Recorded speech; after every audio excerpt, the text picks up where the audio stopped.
What's going on, world? Welcome to another edition of the Black Mental Health Podcast. I'm your host, Reg. Joined to me today with me is people who are doing the work. And when I say doing the work, people who are providing spaces and information um, that are healing our communities, especially specifically within the Black community and then amongst Black men. But I'm gonna let you both introduce yourself and tell the people a little bit about your background, because I don't like to introduce people because I want to make sure y'all get your credentials out there so they know who they listening to. So they be like, all right, well, let me perk my ears up. All right. I'll go ahead and start. So my name is Sharon Brown, and I am the founder of Self-Care for Black Men, and then also the creator of Manhood, Fatherhood, Mindhood Facebook group, which is pretty much, I guess you could say, the home of our journey to a king's journey to self. And pretty much with my background, I always say my day job is I'm a social worker. I've been in the field for over 20 years. But as of who I am as a person, I like to say I discovered not only that I like affirmations, it's that I am affirmations, that I am affirmed. So in saying that, through life, from personal and professional experience, led me to a self-care journey myself. And so just pretty much just want to share that with the world, and especially with the platform of Self-Care for Black Men. Thank you for that, Sharon. Brother Malcom. Man, I'm a little less wordy with when it comes to these kind of things, but I'm Malcolm Rose Jr. I am a financial advisor here in the Charlotte, North Carolina area, originally from Cleveland, Ohio. I am also a poet and author. And I'm the co-host, the subject of A King's Journey to Self. So this past year has been, I'm going to say life changing for me, working with Sharon in the capacity that I've been doing this kind of inner work, and being able to share that within the Facebook group and to a larger group has been eye-opening in terms of perspective and the way I view the world, essentially. So I'm glad to be here, glad to have this discussion. Yeah, let's go. You said you both been doing it for a while. How did the development, I guess we could start with you, Sharon, and then how you integrated Malcolm into the, how did the King's Journey to Self even come about? Like, what were the thought process, and then how did you involve Malcolm in it? I would say that everything was in alignment in its true term, in that Malcolm and I had met through, I would say, another men's group. And so we were friends on Facebook. And it's really started out as a Facebook post that he put out there. And it resonated with me. And I'm like, oh, this would be perfect for Self-Care for Black Men and for the Manhood, Fatherhood, Mindhood group. And my vision is to have conversations about self for Malcolm, but mainly for other men to hear. And, we always say, if it, resonate or can help one person, hey, it's done its job.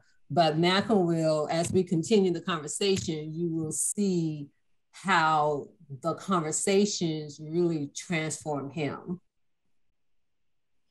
How about you, Malcolm? Like, all right, so y'all met in the Facebook group, and then she comes to you with this idea of like, hey, we're doing X, Y, and Z. What's your thoughts? What made you, want to come aboard?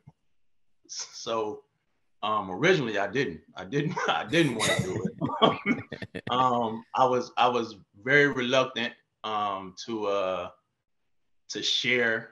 I was very reluctant to even take. I was just reluctant to take part.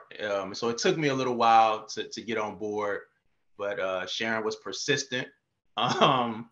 And then as we just began to talk about the concept a little bit more, and just in our conversation or in our interaction, I felt a little more comfortable, and then decided to join a King's Journey to Self and begin to have these conversations regarding this. It started off really as just this, like she said, one particular Facebook post, and since then it has just evolved into a whole different animal at this point. What was the reluctancy in the beginning? What was that space like? I mean, so I consider myself an introvert, but what I've learned, I pretty much just, I was closed off, or I still am to some degree, closed off in terms of sharing my thoughts, emotions, things of that nature. So I didn't want to do that. I didn't want to get in front of, get on Facebook and share those things. So that was the major reluctancy. And Sharon, let me give the viewers or the listeners a little background. We met a while ago. I don't even remember what year it was, and she has been such a big supporter of anything that I was doing, anything that I put out there. But she's really dedicated the mission of men's healing, healing in general, but men's healing specifically. What even got you involved in focus? You could have focused on anything in the world. What got you involved in focusing on men's health journey or a king's journey to healing? Yeah, pretty much in specifically for self-care for Black men, what again, I was going through, like I would say, my own journey in and of itself, of just some personal things that I was going through. And then for me, even when I'm going through something, I look at the bigger picture of like, how can I help someone? I can be suffering, but I'm still thinking about how I can help somebody. And so in that process, I was looking at my skills, my ability, where my heart was and things like that. And I started looking and I'm like, I've been doing this work, my professional work in mental health for a long time. And it depends on the setting, but as a whole, there's not a whole lot of men getting services and not a whole lot of Black men. So I'm like, and then at that time, I was like participating in yoga retreats and different kind of retreats, women. And, and what men say is there's nothing out there. Well, when I did the research, I was surprised, to be honest, even though the numbers isn't as compared to women, but there's a lot more out there than you realize. So my thing is I can create this so that men can have a place, one, to be inspirational, motivational, and things like that, and to focus on the need to have self-care. And then regarding the King's Journey to Self, again, Malcom had posted something, and to say, Malcom talk a little bit more about the post, but specifically some of the things he's talking about was that he's a thinker and not a feeling, and he's going towards this feeling thing. So I felt that, that would be a great discussion. And because the Manhood, Fatherhood, Manhood Facebook group is a smaller, I would say community, and then I would say more kind of a smaller community and a little bit more, I want to say like compassion and things like that, it was a good place to start. And so that was the reason for that, to have a place to start where, because I'm pretty sure with what Malcom had to share, that other men, had experienced it or had the same thoughts, as well. And Malcom, she brought up the post, or Sharon brought up the post, and she also said something within her journey that I wanted you to speak to, was the fact that people think, or men think, I would say specifically the men think, there aren't many resources out there, because, and you look at the numbers and they show up like that, but there are so many resources out there. But what's the disconnect between why men, including yourself, why you wouldn't feel attached or associated with that resource, if that makes sense? I hope that question is making sense.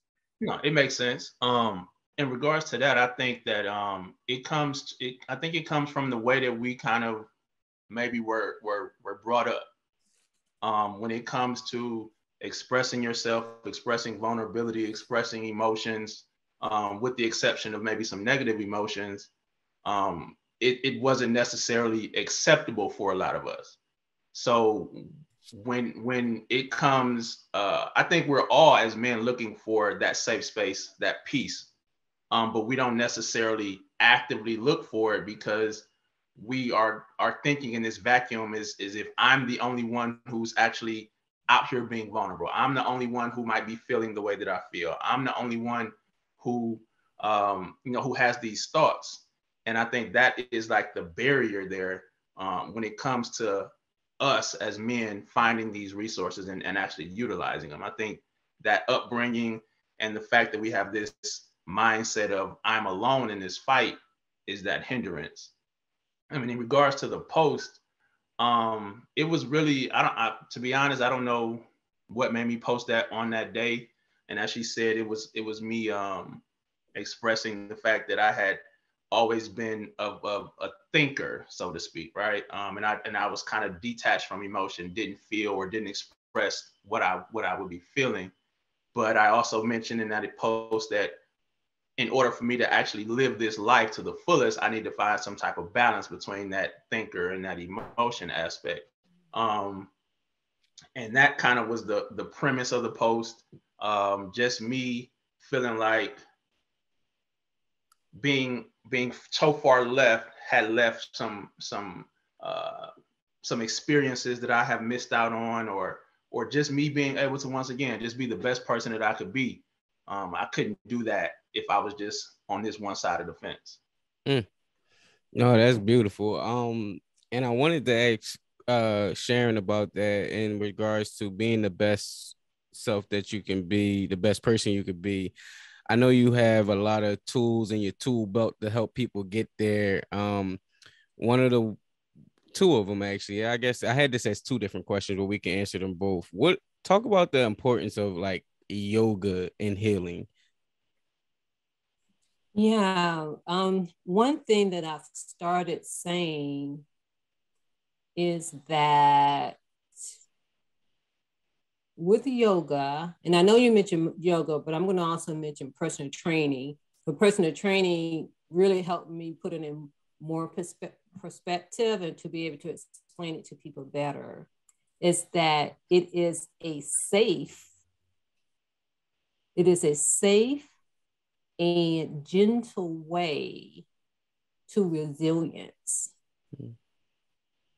And so a lot of times people think of yoga as the asana, the physical part. I can't do it. I'm not, flexible enough. But let's just say you're not. So what it's going to take for you to get on the floor? Mm-hmm. And so personal training and yoga really does the same, but we may not always use the exact language, but it really is very similar. Is that, in personal, like in lifting weights, that one more rep, what are you going to do within you to get there? Just that one more rep. And personal training made me realize, and which we've always said this in yoga, it's what do you do off the mat? So in saying that, it connects you to yourself, that self-talk. How can I get to the floor?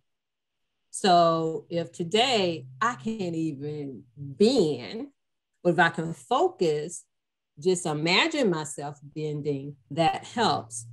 The other thing is think about other times in your life when you couldn't get somewhere. What did you do? And so in saying all of that, there are gentle and safe ways to resilience because they're in increments. And so when the big stuff happens, we're already practicing, peace, fulfillment, joy, being calm and all of that good stuff, because we're practicing how to maneuver through the chaos and to get to resilience. And so again, with yoga, it really helps you, and it does so much to the body as well, you know, in helping it calm down, turning off the fight, flight, freeze, because society keeps us there in that sense. And so it is, I would say, I'm going to say this: practice it on your own. When I say that, you know, whether you go somewhere to practice it, and not allow life to put you into practice, if that makes sense. No, it does. It's a lot. And kind of switching gears to you, Malcom. You said by trade, financial, you in the financial industry. Um, it's almost it's around income tax season, and I want to make sure people to be right with their money, right? But I also I wanted to for you to make the connection between financial wellness and mental wellness and how they impact each other. Yeah, so you know, there's eight, you know, that 8 dimensional wellness thing. Financial is one of those 8 dimensions.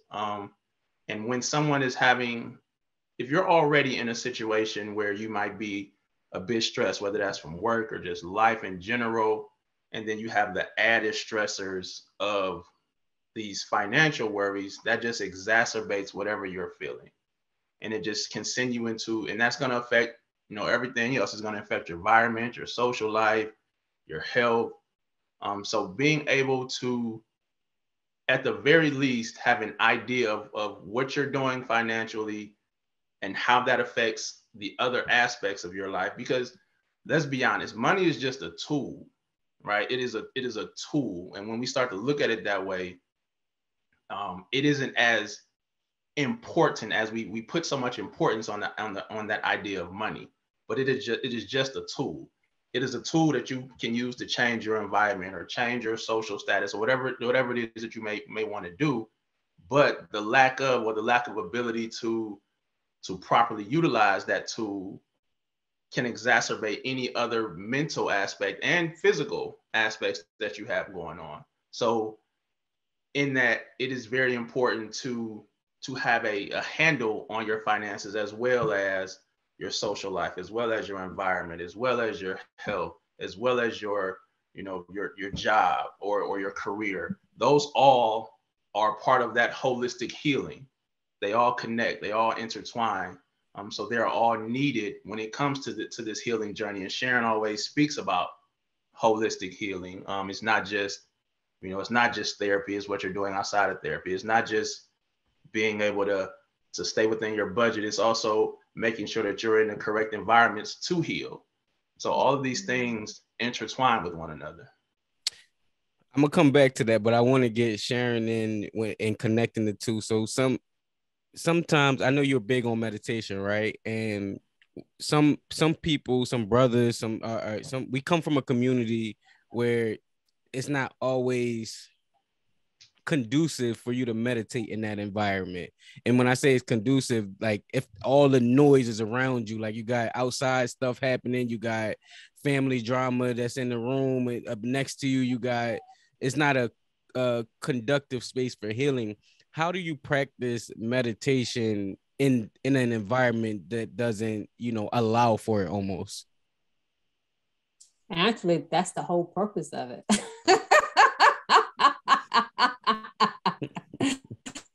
That is the whole purpose. Because again, it's not really to turn it off.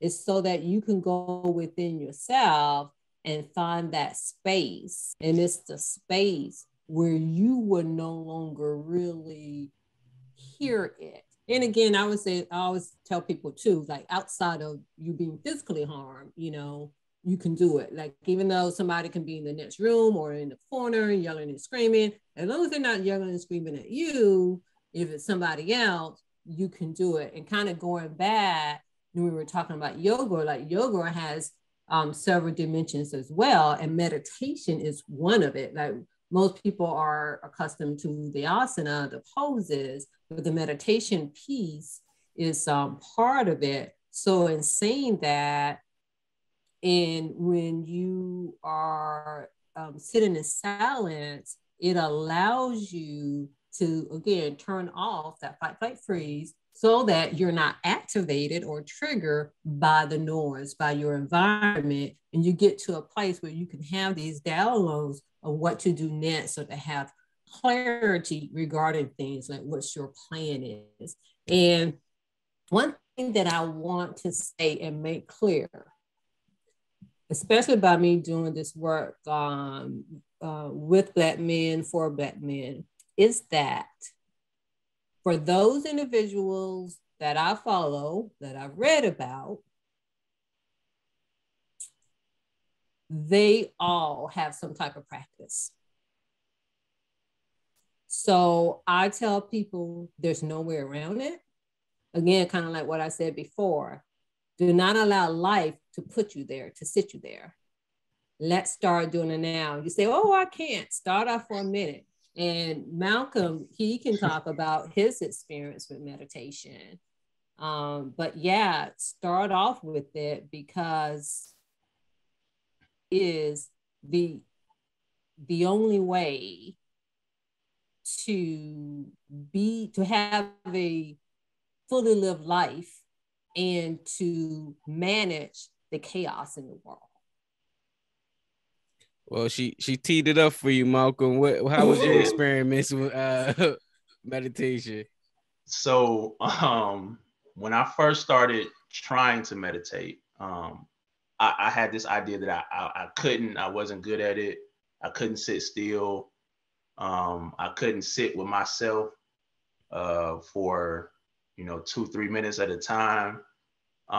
So what I began to do was simply take an intentional deep breath. That's kind of how I started. It was with one deep breath. And what I found is when I started to do that, it was almost like allowing a stopping point to whatever was happening prior to that deep breath, and then starting anew after that deep breath.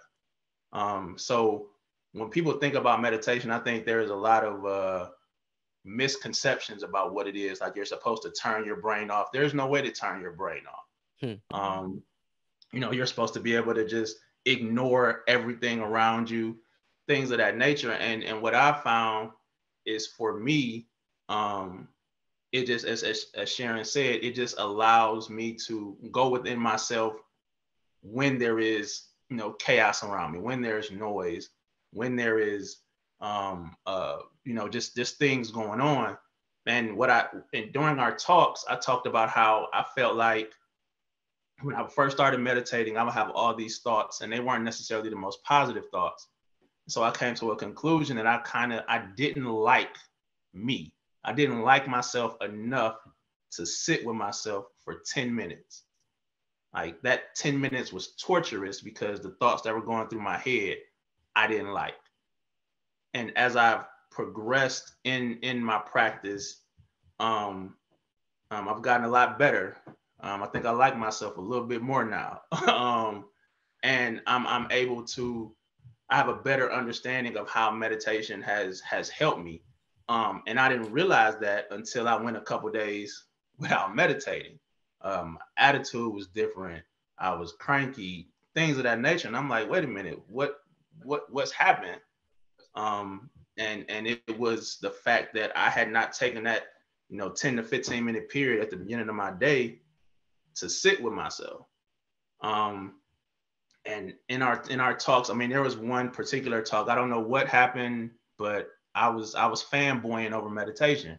Like, I was literally it was just a great experience for me, or has been a great experience for me, just being able to stop and to, once again, just take that breather and bring in and kind of escape from the chaos. Like, I bowl, right? I'm a bowler. There are times that I'm at the bowling alley, and before I go throw my next shot, I just take a couple deep breaths, close my eyes, and envision what's going on. And even that small practice for a couple of seconds in the bowling alley is a form of meditation, because you got people talking, we got balls going, you got the pins crashing, and all I'm thinking about is the next shot. I'm envisioning that shot and I'm breathing. Same thing before I do meetings with clients. if I might sit in the office and, close my eyes and take a couple deep breaths. Because once again, that puts me right in the present about what is going on in that moment with me. So I'm an advocate for meditation. I will raise my hand and wave that flag, because it is definitely a practice that I think everyone should participate in. Sharon, Malcolm talked about the what is it? Not the misinformation that's out there around meditation. And I know you're big on mind, body, soul, spirit connection. What's the connection between breathing or the breath and the brain, and how they work in connection? Like, for Malcolm to say that he was basically meditating in the bowling analogy, I would, if he was just to tell me that, I'm like, well, how does that? Was you sitting there like, like, you get what I mean? Like, what? Explain that to a person that's, unfamiliar or don't have the right information around meditation. Yeah, basically what it is in its simplest form is really about the breath. And even like in mental health, I've come to realize we don't talk about that enough because we're so busy trying to get people to talk. Yeah, we're teaching coping skills, and to be honest, we didn't always, understand the science behind it.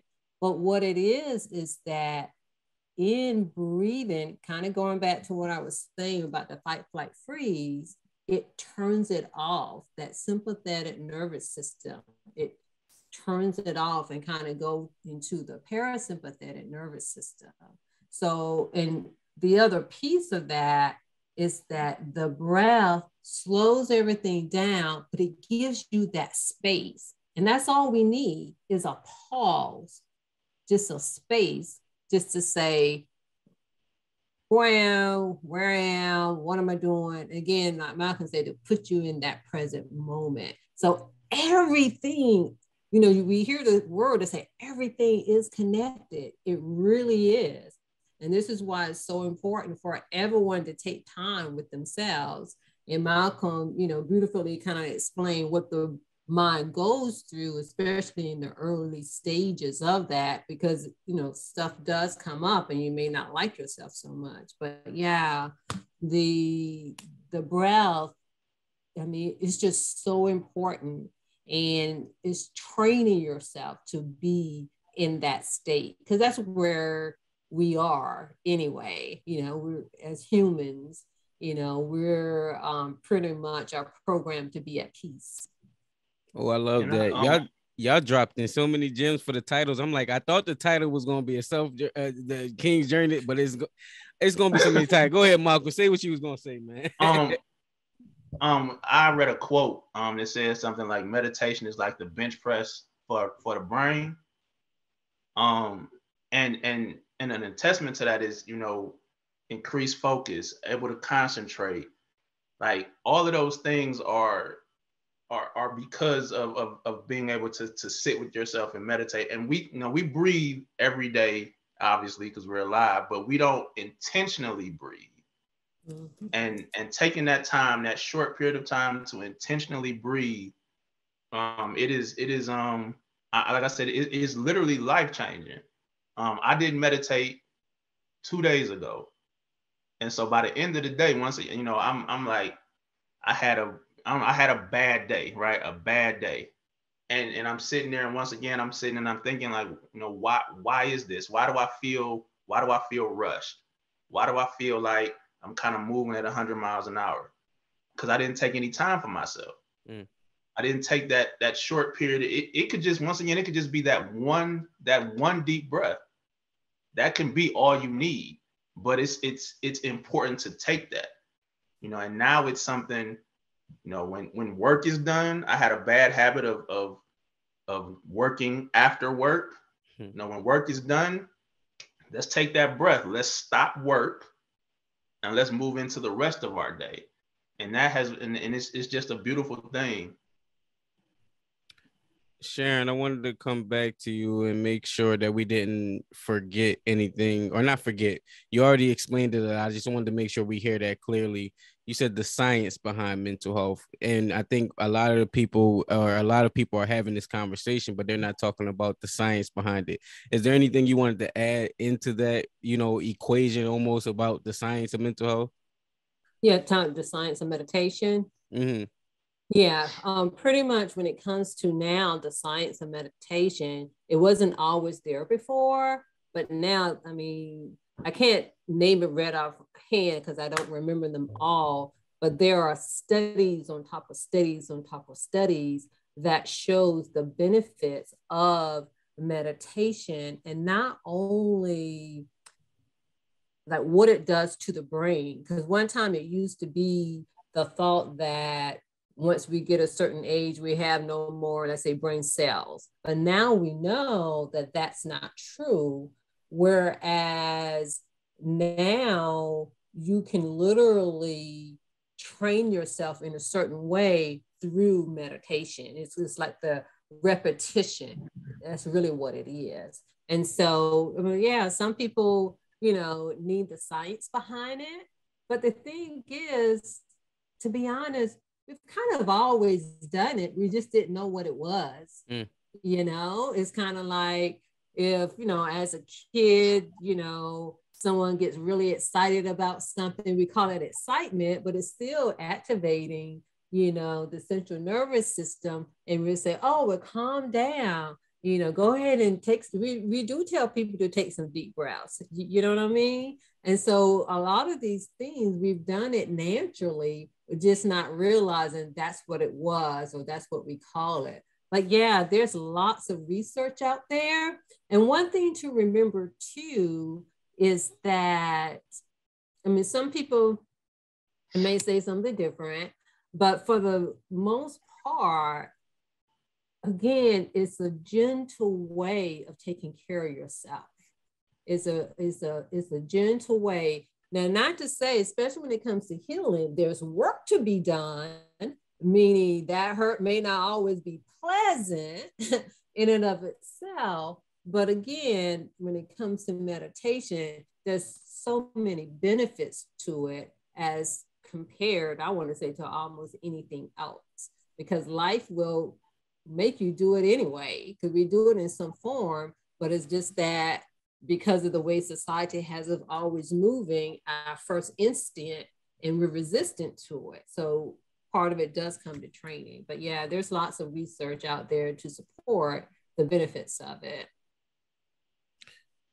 Thank you for that. Malcom, I wanted to go back to what we were talking about with the finances and mental health. And you said when you meet with clients, you take deep breathing exercises sometimes, or X, Y, and Z.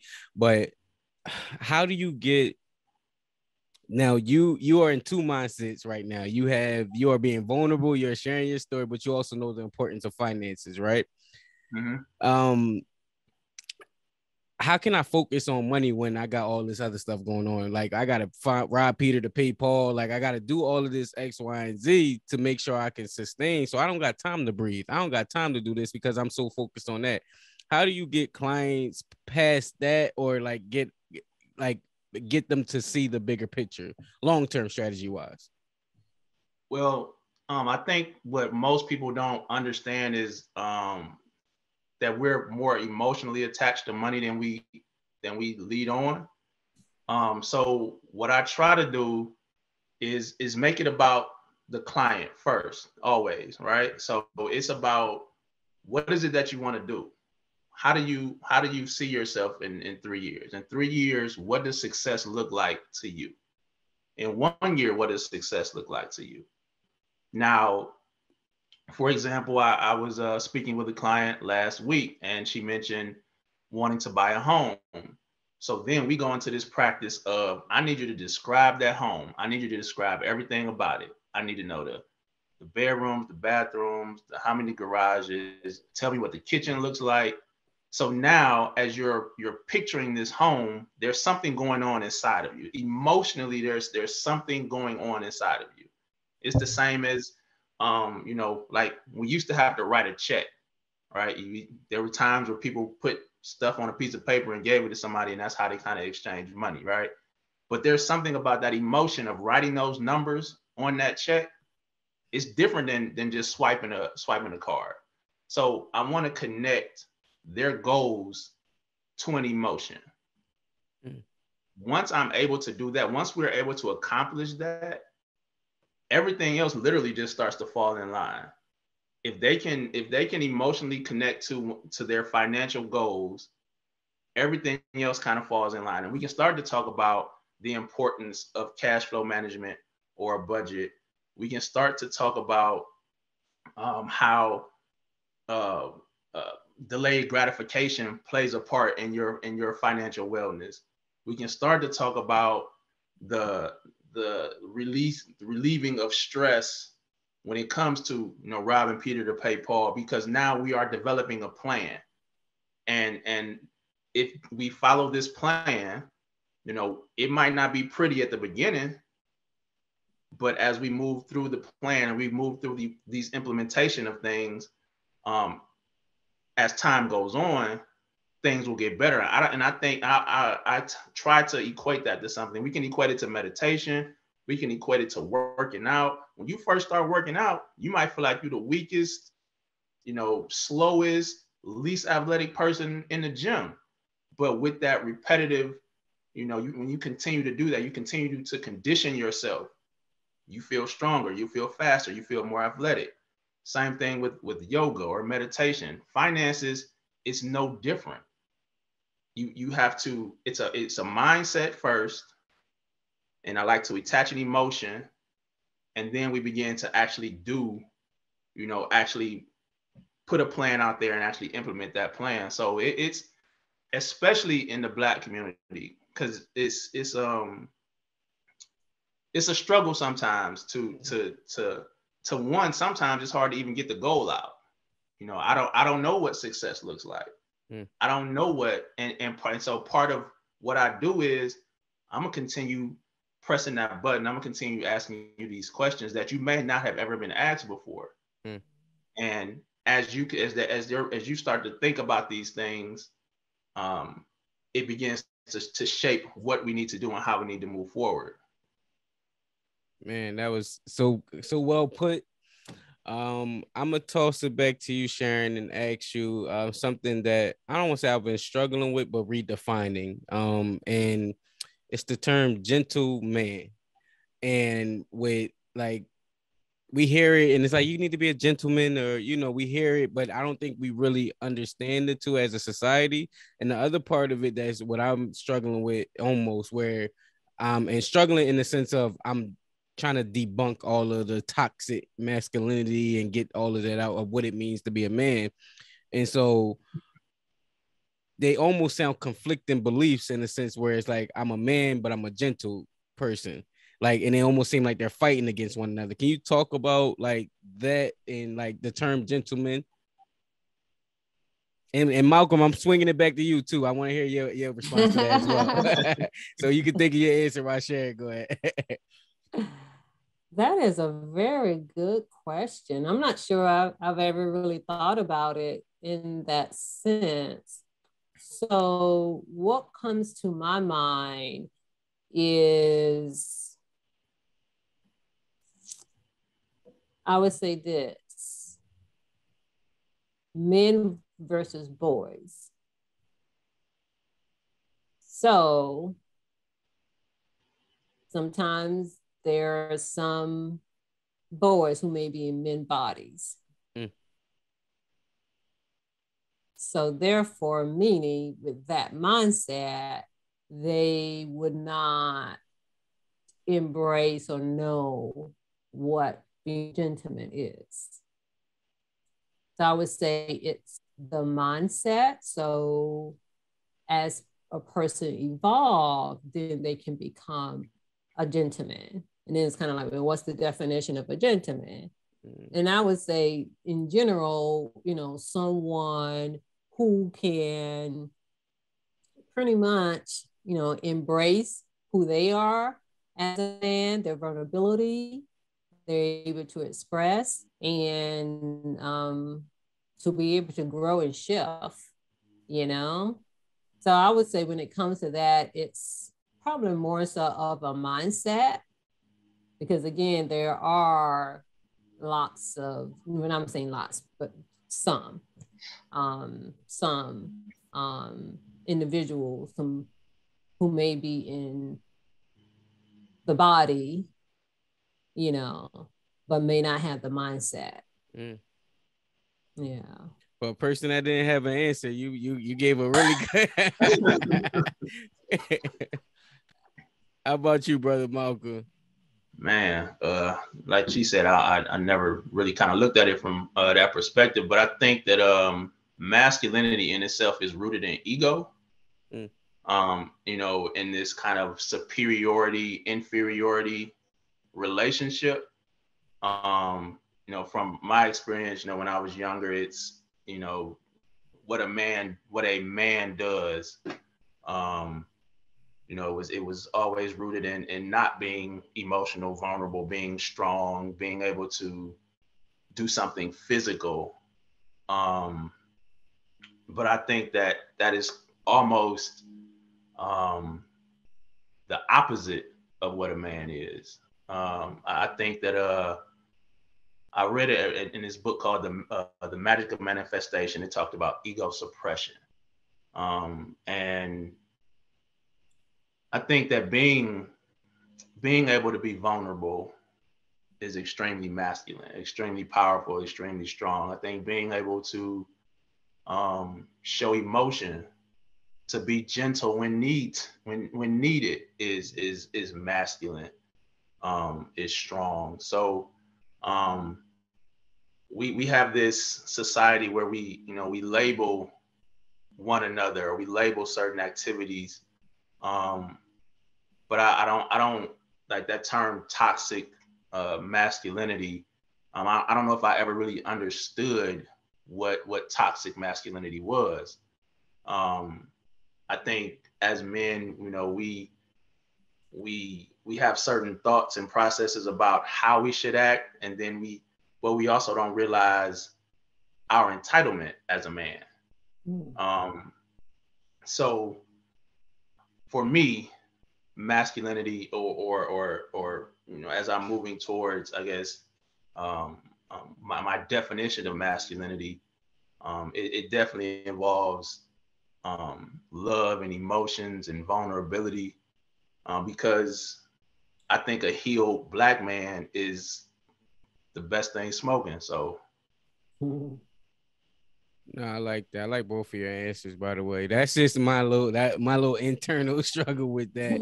Uh, um, Sharon, Malcolm brought us something important that I haven't thought about in a while, because it was like trendy at the time when it was like toxic masculinity, toxic masculinity.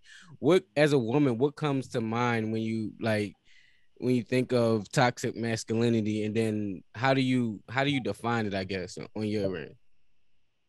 Yeah, kind of similar to what Malcolm was saying is, dealing with someone, with their ego, um, and I guess almost feeling like that they own the world, or the world owes them something. Not being considerate of others, because there's one thing to definitely, when it comes to self-care, it's about caring for yourself and setting boundaries, but it doesn't mean you need to be mean and that kind of stuff, and not taking advantage of people or women and things like that. And so if someone, for me, in my own personal life, even in business, professionally, if someone has such a, a strong personality, I just find ways to avoid them, if at all possible, because most of the time, such individuals, you're not able to really reason um, with them. So if there have to be an interaction, I'm going to be myself, but at the same time, I'm not going to allow, someone to, um, I said, be too much for me either. you know, and the way I kind of look at it, especially in a, mindset that I'm in now, and it's like, really deep within, there's something going on with that person when they need healing. and they haven't touched on it. And so in one sense, they're kind of just like we kind of say children are acting out. So it's just an adult acting out on things that they hadn't connect with it yet. No, thanks for that. And Malcolm, Sharon spoke on something, and I was trying to formulate the question that I wanted to ask while you were talking about it, like because she talked about how she navigated in business, and as a man, even in the trade that you have as a man and wanting to be, it's just in us the one to be number one and being that guy, right? And but also and I was trying to, this is where I was trying to formulate the question, and you are being your vulnerable true self, even speaking on it and having this conversation is being vulnerable. But I feel like some men went in that ego, like that test to be number one, or that, that self-driven portion of themselves, they may take that for as a sign of weakness. And we talked about being a gentleman, and how do you balance, there we go, that's the word, how do you balance the vulnerable version of yourself with, you better still not play with me, like I'm still there, you know what I mean? Like you still gotta protect both, protect, like I'm still a man, but I'm just a different version of a man. So how do you balance that? That's a good question. I think I go, because so one side of me, I have this supreme confidence, right? And I think that when it comes to balancing, I guess the vulnerability or openness with don't play with me kind of thing. I mean, I'm from the hood, right? So there's always elements of that still run kind of through me, right? And I think everything starts with respect, though. So as long as we keep everything on a respectful manner, I'm going to be authentically me, whether someone likes it, loves it, does not like it. And I don't think I need to necessarily balance the two, because how someone reacts to me is their issue, not mine. That's something that I had to learn. Like that's something I can't take personal. That's not my issue. That's their issue. But and once again, it starts with respect. Someone can think whatever they want to about me, and I'm cool with that. But as long as it doesn't get to a disrespectful manner, then it's fine. There's no need for me to to go back and forth to try to prove my masculinity or prove the fact that I'm from the hood to anybody. No, beautifully put. I'm still working on that, but Sharon, as we begin to close out, wellness. How do you define wellness? And Malcolm, I'm gonna come with you afterwards because you mentioned the 8-dimensional wellness, but just your personal definition of wellness as well. Sharon, how do you define wellness? Yeah, pretty much I define wellness as taking care of yourself inside out, from all different angles, mentally, emotionally, physically, spiritually, and even financially, and taking those steps towards that, being patient with yourself, setting boundaries within yourself and for other people as well. But the main thing is, because I'm really passionate about, the self-care, whether it's for men, women, it's really for everybody, because that's the only way that we can really show up for people anyway. And then, to kind of like unlearn certain things that we learned that we didn't even know. Before we go to you, Malcolm, because I want to hold on that with Sharon. I was going to ask the question, but you kind of weaved it in there. Self-care, right? How do you balance as a facilitator and what advice would you give to someone where your self-care could be hurting someone? And what I mean by that is i.e. setting up a boundary that now causes a relationship strain with someone who's like, wait, I don't like this boundary you're setting up. So now it causes conflict. How do you, balance that? Like it's for you, but it's hurting someone else. That is a really good question. It is. When everyone practices self-care, and that self-care is that part of that self-awareness, self-reflection, introspection, and self-evaluation. then we would know that we can't take it personally. Because if everyone is speaking their truth, how can it really truly hurt me if you're being compassionate and you're kind and you're gentle in speaking your truth? Now, I may want you to do something.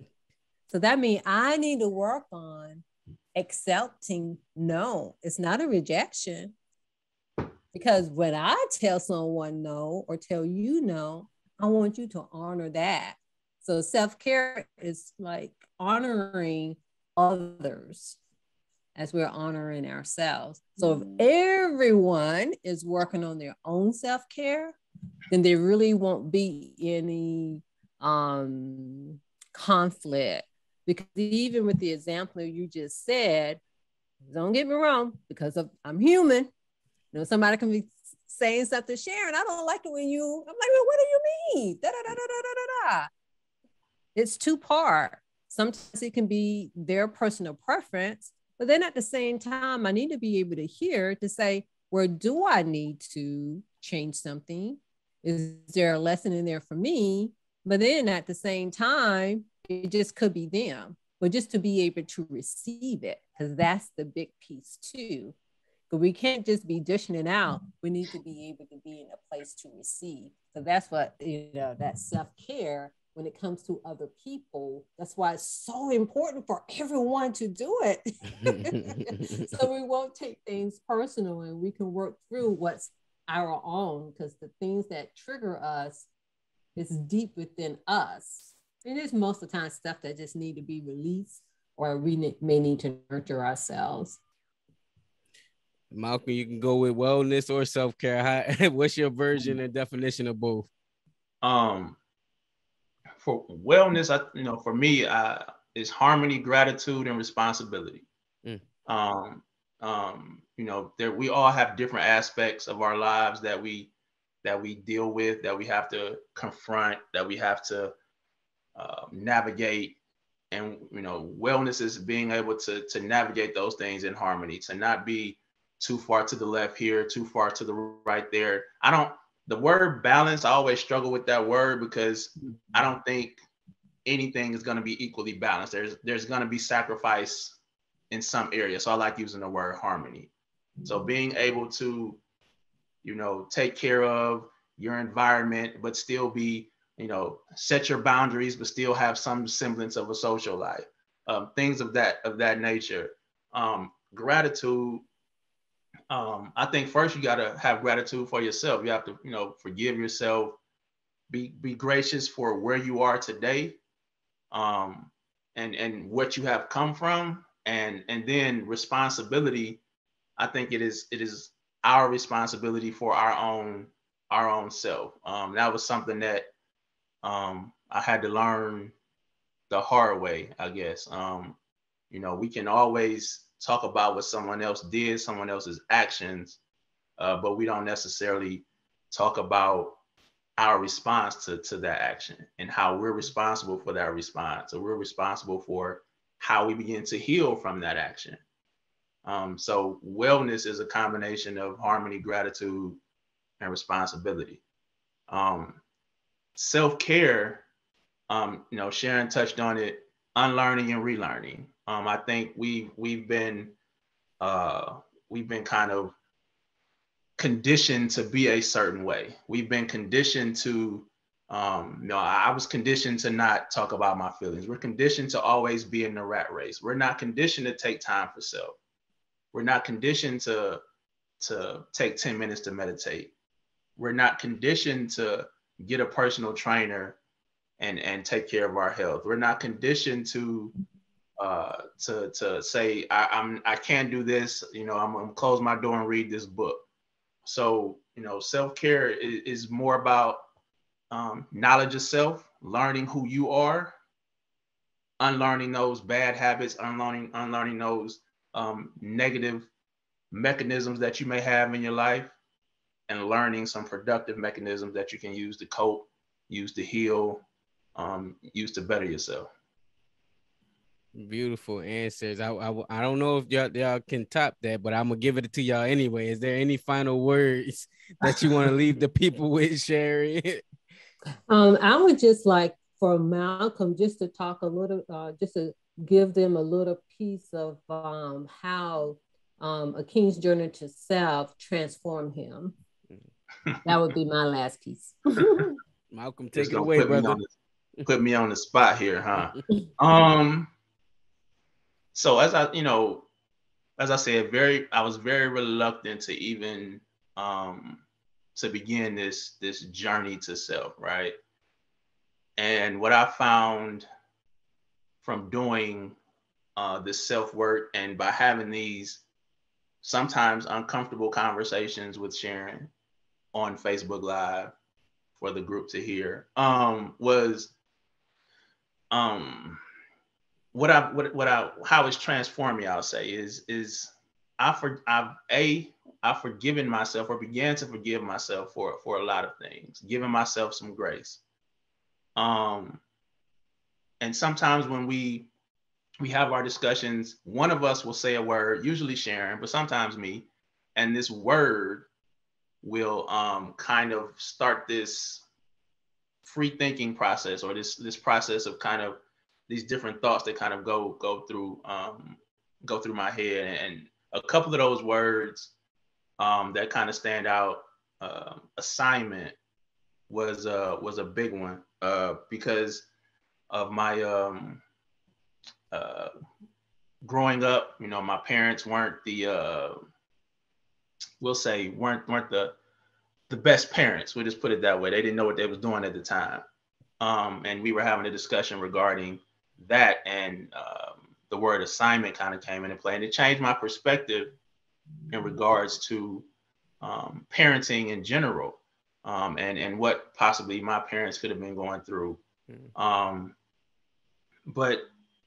what it really has done for me is I feel like I'm in the infancy stages of healing. I'm in the infancy stages of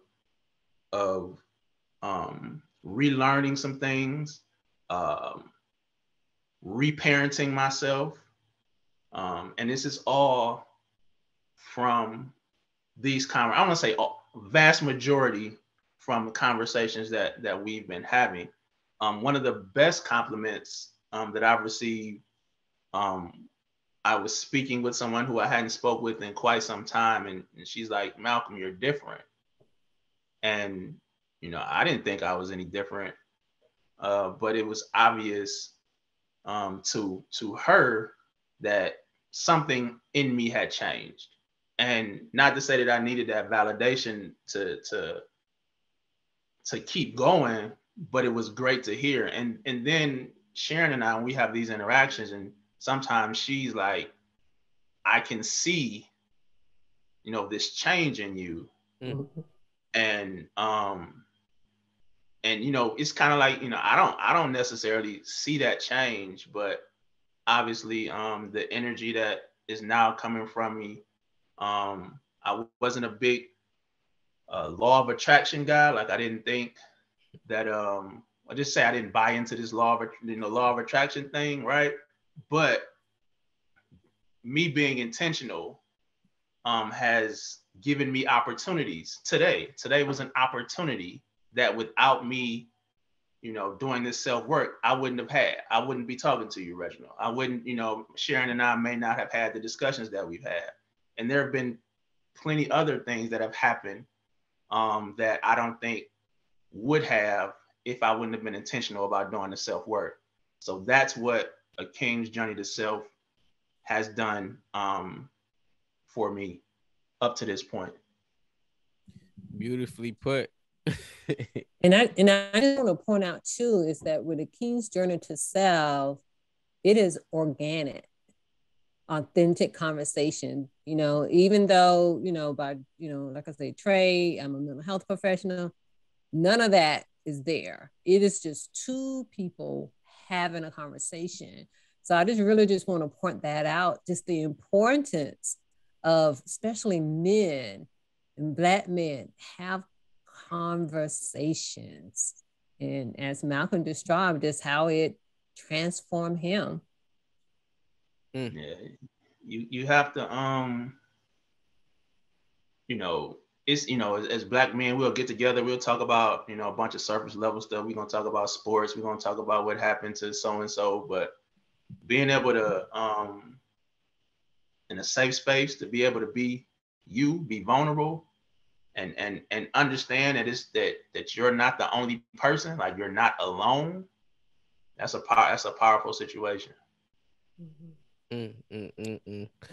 I'll make sure to put on that note. I'll make sure to put the link to a journey to self in the bio, and you guys will have access to it. I'll make sure to put their social media handles and things like that to make sure to stay connected with them all.